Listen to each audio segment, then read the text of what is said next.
کئی باتیں ایسی ہیں جو ہمارے علماء کو بعد میں سمجھ آتی ہیں، عوام کو پہلے سمجھ آتی ہیں. مثلاً سپیکر میں نماز یہ کہتے تھے شیطانی آواز ہے. احمد بریلوی نے بھی فتویٰ دیا، اشرف تھانوی دیوبندی نے بھی فتویٰ دیا، دونوں نے. جی دونوں کے فتاویٰ موجود ہیں.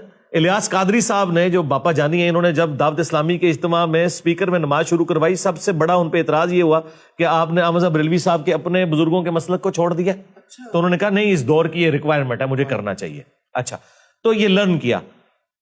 پھر یہ سپیکر، اس کے بعد تصویر دیکھ لیں. تصویر پہلے حرام تھی، اس کے بعد یہ مباح ہوئی کہ نہ حلال ہے نہ حرام ہے، پھر مستحب کے بہتر ہے، اب واجب ہے. تصویر کے بغیر مولوی سٹارٹ ہی نہیں ہوتا. تو یہ آپ 50-60 سال میں دیکھ رہے ہیں انہوں نے کتنا لرن کیا ہے.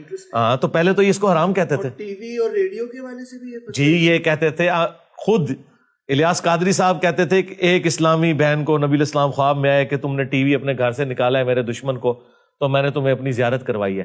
آج وہی دعوت اسلامی ہے، ان کی مساجد کے اندر بڑے ٹی وی لگے میں، اور اس پہ مدنی چینل چل رہا ہے. تو میں نے اس پہ کہا تھا کہ الیاس قادری صاحب ہمیں بتائیں کہ نبی الاسلام کی ٹی وی سے دوستی کب ہوئی ہے، کیونکہ دشمنی بھی تو آپ نے ڈکلیئر کی تھی نا. ہاں، آپ نے ڈکلیئر کی تھی نا کہ ٹی وی سے فی نفس ہی دشمنی تھی. ٹھیک ہے، اگر صرف اسلامک چینل کی بات تھی، اسلامی چیزوں کی تھی، تو اس وقت تو آپ نے یہ تفریق نہیں کی، آپ نے کہا یہ ہونا نہیں چاہیے. ٹھیک ہے، اور اس وقت آپ نے عوام کے اندر یہ اس کو دشمن کے طور پر پریزنٹ کیا. تو عوام کو بعض اوقات چیزیں پہلے سمجھ آتی ہیں، علماء کو بعد میں. کیونکہ علماء کے لیے سب سے آسان ہوتا ہے کہ سب سے پہلے کہہ دیں نہیں یہ جائز کوئی نہیں. نو کہنا آسان ہے. کیوں؟ وہ اس لیے کہ اس سے ایک ہلچل مچے گی نا. ہاں، ہلچل مچے گی. ہاں جی امپورٹنس ملے گی. انہوں نے فتویٰ دے دیا ہے کہ یہ جائز نہیں ہے. ٹھیک ہے، اور جو کسی بات کے اوپر جائز کا فتویٰ دیتے ہیں نا، اس کے اوپر ہنگامہ یہ کھڑا ہوتا ہے کہ یہ واجب القتل ہو چکا ہے. اور جو نجائز کے اوپر فتوے دیتے ہیں ان کی عزت ہوتی ہے کہ جی وہ مفتی صاحب نے کیا ہے جائز نہیں، بچ کے رویو جی، چین والی کڑی نہیں پانی. ہاں ٹھیک ہے، لیکن اگر کوئی بات کہہ دے نہیں جائز ہے یار، یہ وہ چیز نہیں ہے، کہنے نے گستاخ ہو گیا. دیکھو انہوں نے اسلام دا اس لیے وہ علماء نے مزاج بھی ایسا بنایا کہ نہ کہنے میں ان کی عافیت ہے. احمد بریلوی نے سٹارٹ میں یہ کہا تھا یہ جو اینک لگانا ہے نا یہ یہود و نصارہ کا طریقہ ہے. اندازہ کریں. ہاں، اور بعد میں پھر ظاہر ہے ان کی جو تصویر ہمارے پاس ہے اس میں انہوں نے خود بھی اینک لگائی ہوئی تھی. ٹھیک ہے، تو جو چیزیں مذہبی ایکٹیویٹیز نہیں تھی انہوں نے ان کو مذہب بنا کے. یہ ابھی بھی آپ دیکھیں کتنے آرتھوڈاکس قسم کے لوگ ہیں، وہ کہتے ہیں ٹیبل اور کرسی پہ بیٹھ کے کھانا یہود و نصارہ کا طریقہ ہے.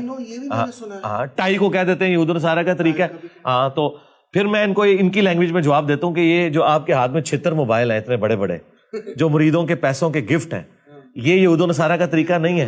ٹھیک ہے، یہ جو آپ نے ڈبل کیبنیں رکھی ہوئی ہیں اور پیچھے جو باڈی گارڈ کلاشنکوف کے ساتھ کھڑے کیے ہوئے ہیں، یہ اجمیر شریف والوں نے تو نہیں کلاشنکوف بنائی ہوئی، یہ یہود و نصارہ کا طریقہ نہیں ہے.